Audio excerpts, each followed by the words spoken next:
అతను ఎలక్షన్ ముందు నుంచి విమర్శలు చేస్తూనే ఉన్నాడు, అలాగే నిన్న కూడా చేశాడు. ఈరోజు ఆ దాడి జరిగిన దానికి మాకు ఎటువంటి సంబంధం లేదు. ఎందుకంటే విపిఆర్ కుటుంబానికి అటువంటి సంస్కృతి కాదు, చరిత్ర కాదు. అందులో మేము తెలుగుదేశం పార్టీలో ఎంపీ ఎమ్మెల్యేలుగా ఉన్నాం. పార్టీది అలాంటి సంస్కృతి కాదు. కాబట్టి ఇలాంటివన్నీ మేము ఎప్పుడూ ప్రోత్సహించము. అతను మాట్లాడిన మాటలు ఎవరో ఎందుకు, ఇంతమంది మీరు విలేకరుల సోదరులు ఉన్నారు. నేను నిన్న పడుగుపాడులో డోర్ టు డోర్ క్యాంపెయినింగ్కి వెళ్ళి నడుస్తూ ఉన్నాను. ఆల్రెడీ ప్రెస్ మీట్ అయిపోయింది, లైట్ పోద్దని. అయిపోయినాక నేను మళ్ళీ తిరుగుతూ ఉన్నాను కొన్ని ఇళ్ళు. ప్రెస్ వాళ్ళందరూ వెనక్కి వెళ్ళిపోయిన వాళ్ళు మళ్ళీ పరిగెత్తుకొని వచ్చారు. అమ్మ మీ గురించి ఎలాగంటే అలాగ మాట్లాడుతున్నారు, ఎలాగంటే అలాగ మాట్లాడుతున్నాడమ్మా ప్రసన్న మీ గురించి, దాన్ని ఖండించాలమ్మా అని చెప్పి వచ్చారు. నేను అప్పటికి నాకు అసలు తెలియదు, మీ వాళ్ళు చెప్తేనే నాకు తెలిసింది.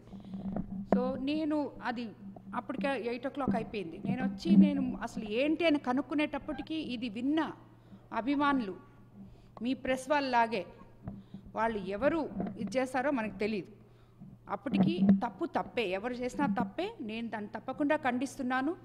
అదేవిధంగా కార్యకర్తల్ని నేను ఆపగలిగాను. అభిమానులు బీపీఆర్ ఫ్యామిలీకి జిల్లా మొత్తం అభిమానులు ఉన్నారు. ఎవరు వాళ్ళ కడుపు మండి ఆడవాళ్ళని ఇలా మాట్లాడుతున్నారని ఏ మహిళలు ఇది వెళ్ళారో అది మనకు తెలియదు. దానికైతే నాకు అసలు తెలియదు, సంబంధం లేదు.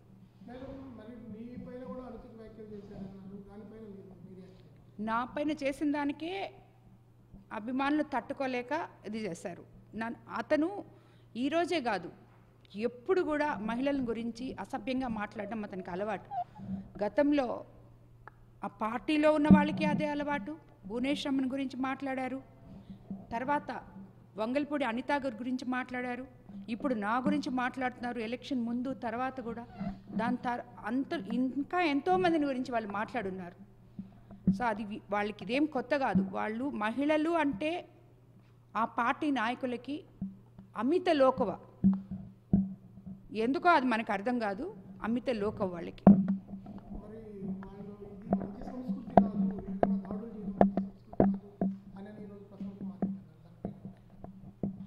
100% దాడులు చేయడం మంచి సంస్కృతి కాదు.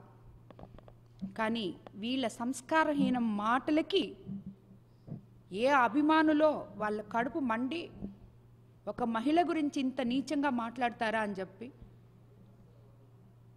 అది చేశారు. అదే కాదు, ఆయన చేసిన తర్వాత ఆయన మాట్లాడిన నా మీద నింద వేసి మాట్లాడేటప్పుడు సపోర్ట్ చేశారు కొంతమంది నాయకులు. అనిల్ కుమార్ యాదవ్, విజయ్ కుమార్ రెడ్డి, మేరక మురళి, ఒక అమ్మాయి కూడా, ఆడపిల్ల కూడా, పూజిత, వీళ్ళందరూ మాట్లాడారు.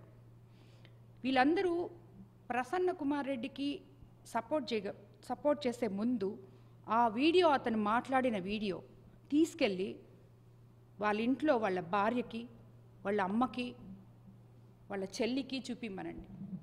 వాళ్ళు గనక వీళ్ళని ఒక్క నిమిషం ఇప్పుడే వస్తాం ఉండండి అని చెప్పి బయటకు వెళ్ళి చెప్పులు తీసుకొని వచ్చి వీళ్ళని కొట్టకపోతే దాని తర్వాత వీళ్ళని ప్రసన్న కుమార్ రెడ్డికి సపోర్ట్ చేయమనండి. నాకు పిల్లలు ఉన్నారు, ఎదిగిన పిల్లలు ఉన్నారు.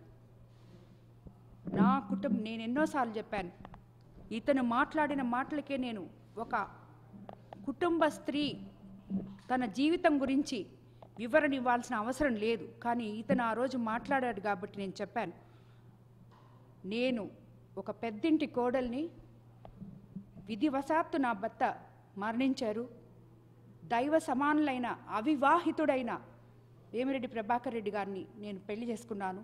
నా కుటుంబ సభ్యుల అండతో, నా బిడ్డల అండతో, నా ఆడపడుచుల అండతో అని చెప్పాను. అలాంటిది దాన్ని తీసుకొని ఇతను ఈరోజు ఇంత నీచంగా ఇలా మాట్లాడాడు అంటే అతని సంస్కారానికి ఏ ఒక్కరు కూడా దీన్ని హర్షించరు. ప్రజలు మొత్తం చూస్తున్నారు. అతను ఆడుతున్న నాటకం అని చెప్పి ఇలాగ మాట్లాడినప్పుడు ఏ అభిమానులో వాళ్ళకి కడుపు మండిపోయి కొంచెం ఏదో డిస్టర్బెన్స్ చేస్తే మాకు తెలిసి ఆపండి అని కూడా చెప్పాం. వాళ్ళు ఆపేశారు. ఇతను మొత్తం పగలగొట్టుకున్నాడు సింపతి కోసం. ఏం లేదు, మహిళా కమిషన్కి కంప్లైంట్ చేయబోతున్నాం. ఎస్పీ గారికి నా పర్సనల్గా కంప్లైంట్ చేయబోతున్నాను. ఇది ఇక్కడితో మాత్రం వదలను. ఒక మహిళను గురించి ఇంత నీచంగా మాట్లాడిన ఏ రాజకీయ నాయకుడికైనా సరే బుద్ధి రావాలి. మళ్ళీ ఇంకొక మహిళను గురించి ఇలాగ మాట్లాడకూడదు.